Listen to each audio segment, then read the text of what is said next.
pour que l'expérience apprenante soit réussie, la première chose, je pense, c'est qu'elle soit alignée sur le business. Donc il faut qu'il y ait un objectif business qui soit clairement défini, qui vienne du haut et qui soit clair pour l'organisation. Ensuite, le deuxième enjeu fort, c'est toute la partie assessment, et c'est là où la techno peut aider. Donc l'assessment, ça va permettre en fait, de bien comprendre au niveau individuel les enjeux, où en est le candidat, quels sont ses objectifs, quelles sont ses attentes, quels sont ses attendus en termes de format pédagogique, en termes de rythme. Et en fait, la techno va aider parce qu'elle va pouvoir, à l'échelle,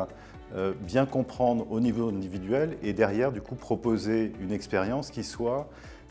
personnelle, individualisée pour chacun et des programmes qui vont s'adapter à chacun, tant sur les contenus e-learning, par exemple, qu'on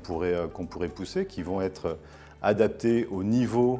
du collaborateur, mais aussi au métier qu'il exerce, à ses objectifs, qu'au coach qu'on va pouvoir lui proposer, lui assigner, et qui correspondra au type de coach qu'il aura exprimé, au type de coaching qu'il aura exprimé. Donc la deuxième partie, c'est l'assessment, comprendre chaque individu pour lui proposer une expérience personnalisée. Et puis après, il y a une question de mesure,